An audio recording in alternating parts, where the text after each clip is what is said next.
সন্দেশখালী শাহজাহানকে টেক্কা দিতে মানস ভূঁইয়ার জুড়ি মেলা ভার। শাহজাহানের সাথে দৌড়ে মানস ভূঁইয়ার বহরটাও কম নয়। সবং বিধানসভা এলাকায় কখনো মাটি পাচার, কখনো জোর করে জমি দখল করা, দোকানদারদের কাছ থেকে তোলাবাজি, চাকরি দেওয়ার নামে টাকা তোলা, সবটাই যেন তৃণমূলের শিক্ষায় শিক্ষিত হয়ে নিজেকে উজাড় করে দিয়েছেন সবংবাসী। নেতা কর্মীরা যেন এক সে বারকার এক নেতা আরেক নেতাকে দুর্নীতি ছাপিয়ে সম্পত্তি বাড়ানোর দৌড় প্রতিযোগিতা শুরু হয়েছিল 2011 সাল থেকে। এই রাজ্যে 15 বছর ধরে তৃণমূলের শাসনকালের পাট চুক্তি পিঠ বাঁচাতে গোপন আস্তানা বেছে নিয়েছেন বহু নেতা। সাথে তাদের গোপন সম্পত্তি ও গোপন জায়গায় রাখার বহর দেখে চক্ষু চড়ক গাছে এ রাজ্যবাসীর। তবে এই দুর্নীতির লাইনে কংগ্রেস থেকে তৃণমূলের পোকড়াও নেতা মানস ভূঁইয়াও কম যায় না। একে অপরের সম্পত্তি বাড়ার সাথে সাথে মানস ভূঁইয়া নিজের সম্পত্তির বাড়ানোর দৌড়ে এখন অনেকটা এগিয়ে। যেমন পশ্চিম মেদিনীপুর জেলার সবং বিধানসভা কেন্দ্রের রামভদ্রপুরের আনুমানিক প্রায় 150 জন বাসিন্দাদের কাছ থেকে তাদের চাষযোগ্য জমি দখল করে নিজের হেফাজতে রেখেছে। সেই জমি থেকে অন্ন উপার্জনের জন্য জমির মালিকরা দাঁড়ে দাঁড়ে প্রশাসনের ঘরে কড়া নেড়েছে। তা এখনো পর্যন্ত সাড়া পায়নি জমি ফেরতের জন্য। শেষ ভরসা মুখ্যমন্ত্রী শুভেন্দু অধিকারী। সবংয়ের এই বাসিন্দারা তারা জানাচ্ছেন একাধিকবার কোর্টের অর্ডার থাকলেও মান্যতা দেয়নি প্রশাসন। এর ফলে জমি ফেরতের আশা অনেকটাই বাদ দিয়েছেন। রাজ্যের পালা বদলের পর থেকেই কিছুটা হলেও জমি হারানো গ্রামবাসীদের পালে হাওয়া এসেছে। এবার জমি ফেরতের জন্য মুখ্যমন্ত্রীর কাছে দ্বারস্থ হলেন সবংয়ের এই মানুষজন। নাম তাপস পাল। কোথা থেকে এসেছেন? আমরা সবং রামভদ্রপুর থেকে এসেছি। কি জন্য এসেছেন এখানে? আমাদের জমিন 21 সাল থেকে তৃণমূল সরকারের রাজত্ব যখন ছিল তখন জোর করে আমাদের জমিন দখল করে নিয়েছে। আমরা প্রশাসনের কাছে অনেকবার দ্বারস্থ হয়েছি, কিন্তু কোনো সুরাহা পাইনি। বিএলআরও বিডিও এবং থানাতে গিয়েছিলাম। মানে আমার তৃণমূলের নেতা মানস ভূঁইয়ার নেতৃত্বে ওদেরকে চাপিয়ে দিয়েছে, আমাদের কোনো কাজকর্ম করতে দেয়নি, আমাদের চাষিদেরকে মারধর করেছে এবং মিথ্যা মামলা দিয়েছে, জেল খাটিয়েছে, আমাদের ঘরে থাকতেই দিচ্ছে না, আমাদের চাষ করতেই দিচ্ছে না। 5 বছর ধরে আমাদেরকে নাজেহাল করে দিচ্ছে। আমরা চাষিরা নিরুপায় হয়ে পড়েছি, আমরা খেতে পাচ্ছি না। তাই জন্য আমরা এসেছি মুখ্যমন্ত্রীর কাছে, বাড়িতে এসেছি যাতে সুরাহা হয় এবং মুখ্যমন্ত্রীকে জানাতে এসেছি যাতে আমরা জমি আমরা ফেরত পাই। এই জন্য আমরা মুখ্যমন্ত্রীর কাছে দ্বারস্থ হয়েছি। এখন তো সরকার বদল হয়েছে, এখনও কি ভয় দেখাচ্ছে? এখনও সরকার বদল হয়েছে ঠিকই, সেই আশ্বাস আছে, আমরা তার জন্য এসেছি। কিন্তু এখনও তৃণমূলের কিছু কিছু নেতারা হুমকি হামকা দিচ্ছে, আমাদের জমি এখনও ছাড়তে রাজি হচ্ছে না। আপনারা সেই ভয় কাটিয়ে আজকে কি? আমরা সেই ভয় কাটিয়ে এসেছি মুখ্যমন্ত্রীর কাছে যাতে আমরা আমাদের জমি আমরা ফেরত পাই। ফেরত পাবেন কি আশা করছেন? আশা রাখছি ফেরত পাবো আমরা। আজকে মুখ্যমন্ত্রীর বাড়ির কাছে এসেছেন, কি ঘটনা কি? আমাদের জমিন মানস ভূঁইয়া তার প্রমোটার এবং তার সহকর্মীদের নিয়ে আমার প্রায় 150 কৃষকের জমিন কেড়ে নিয়েছে এবং আমরা বিভিন্ন জায়গায় অভিযোগ করলে তিনি দাপট দেখিয়ে বিএলআরকে ওসিকে দাপট দেখিয়ে আমাদের ভয় চমকানি দেখিয়ে আমাদের এতদিন 2019 সাল থেকে আমাদের জমিন কেড়ে রেখেছিল। তাই সরকার পরিবর্তন হয়, আমরা আশাবাদী, তাই মুখ্যমন্ত্রী দ্বারস্থ হচ্ছি আমরা জমিন ফেরত পাওয়ার জন্য। আপনারা কি থানায় জানিয়েছিলেন? হ্যাঁ স্যার, জেলা শাসককে জানিয়েছিলেন? জেলা শাসককে জানিয়েছিলাম, হাইকোর্টে দ্বারস্থ হয়েছিলাম। হাইকোর্টের রায় পাওয়া সত্ত্বেও আমাদের কোনো কাজ হচ্ছে না। মানস ভূঁইয়া বিএলআরকে ওসিকে ডিএমকে ভয় দেখিয়ে চমকিয়ে সব কবজায় করে রেখেছি। আজকে কি মুখ্যমন্ত্রীর কাছে এই অভিযোগ জানাতে এসেছেন? হ্যাঁ স্যার। কারণটা কি? এতদিন আমরা জমিন ফেরত পাওয়ার জন্য আমরা মুখ্যমন্ত্রী দ্বারস্থ হচ্ছি।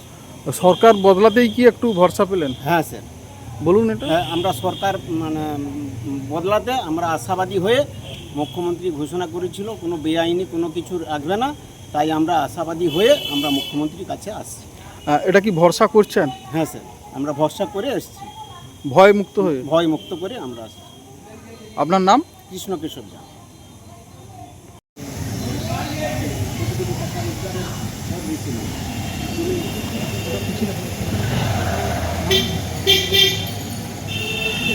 আপনার নাম? আমার নাম শ্রী মহিনমোহন পাল। আজকের এই শান্তি পুজোর সামনে এসেছেন কেন? কারণ আমাদের 19 সাল থেকে তদানীন্তন মমতা সরকারের তৃণমূলপন্থীরা আমাদের জমিকে জোরপূর্বক ছিনিয়ে নেওয়ার চেষ্টা করলে পর আমরা হাইকোর্টে দ্বারস্থ হই। সেখানে আমরা প্রথমে BDO BLRO, OC, SP, DM সাহেবের এবং এডিএম এর কাছে অভিযোগ করি। কিছু কার্যকরী নেওয়ার জন্য আমরা মহামান্য উচ্চ আদালতে যাই। সেখানে গিয়ে আমাদের অভিযোগ দায়ের করলে পর উচ্চ আদালত জমি ছেড়ে দেওয়ার নির্দেশ দেয়। কিন্তু সেই নির্দেশকে কার্যকরী না করাইবার জন্য মানুষ ভূঁইয়ার প্রচেষ্টায় তাদেরকে প্রভাবিত করে ভুল তথ্য পরিবেশন করে আমাদের জমিকে অধিকৃত করে রাখছে। এই জন্য আমাদের নবনির্বাচিত মুখ্যমন্ত্রী শ্রী শুভেন্দু শেখর অধিকারী মহাশয়ের কাছে আমরা দ্বারস্থ হয়েছি, যাতে আমরা কৃষকগণ জমি ফেরত পাই। তাহার জন্য এখানে আমরা বসে হয়ে তার সাক্ষাৎ করার জন্য অপেক্ষা করছি। যে মানস ভূঁইয়ার বিরুদ্ধে অভিযোগ করেছিলেন আগে পুলিশের কাছে জানিয়েছেন কোনো? না, আমরা পুলিশের কাছে নিয়েছি, বিডিওর কাছে জানিয়েছি। কি রেজাল্ট হয়েছিল তখন? শুনুন, তখন আয়েশা রানী ছিলেন ডিএম, এসছিলেন। প্রথমে ছিল রেশমি কমল কোনো গ্রাহ্য করেনি। পরে আয়েশা রানী আসেন, তিনি আমাদের জমিতে নামার কথা নির্দেশ দেন, কিন্তু পরে আয়েশা রানীকে তিনি ট্রান্সফার করে দেন, যার ফলে আর ওই নিয়মটার তার নির্দেশটা আর কার্যকরী হয় নাই। তাহলে এখানে মূল মাথা কি, মানে অভিযোগ কার বিরুদ্ধে? অভিযোগ হচ্ছে মানস ভূঁইয়ার নেতৃত্বে তপন হাজরা আমাদের অঞ্চল সভাপতি, তার নেতৃত্বে বোমাবাজি করে বিদ্যুতের ট্রান্সফরমার পুড়িয়ে যাতে আমরা চাষ না করতে পারি, এবং রাতের বেলা গুন্ডা নিয়ে পুলিশকে পয়সা দিয়ে রাতের অন্ধকারে শতাধিক মেশিন নিয়ে এসে জোরপূর্বকভাবে ভেড়ি তৈরি করে। এত বছর আপনার নাম? আমার নাম শ্রী মহিনমন পাল। আজকের এই শান্তিকুঞ্জের সামনে এসেছেন কেন, কারণ কি? আমাদের 19 সাল থেকে তদানীন্তন মমতা সরকারের তৃণমূলপন্থীরা আমাদের জমিকে জোরপূর্বক ছিনিয়ে নেওয়ার চেষ্টা করলে পর আমরা হাইকোর্টে দ্বারস্থ হই। সেখানে আমরা প্রথমে BDO, BLRO, OC, SP, DM সাহেবের এবং এডিএম এর কাছে অভিযোগ করি। কিছু কার্যকরী নেওয়ার জন্য আমরা মহামান্য উচ্চ আদালতে যাই।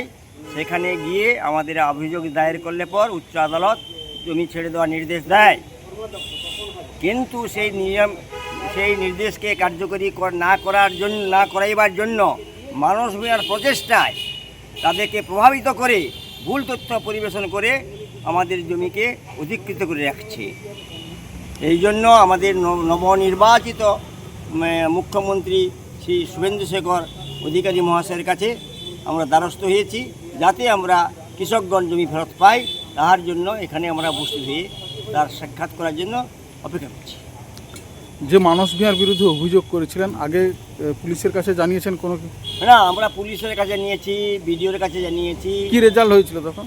শুনুন, তখন আয়েশা রানী ছিলেন ডিএম, এসছিলেন। প্রথমে ছিল রেশমি কমল কোনো গ্রাহ্য করেনি। পরে আয়েশা রানী আসেন, তিনি আমাদের জমিতে নামার কথা নির্দেশ দেন, কিন্তু পরে আয়েশা রানীকে তিনি ট্রান্সফার করে দেন, যার ফলে আর ওই নিয়মটার তার নির্দেশটা আর কার্যকরী হয় নাই। তাহলে এখানে মূল মাথা কি, মানে অভিযোগ কার বিরুদ্ধে?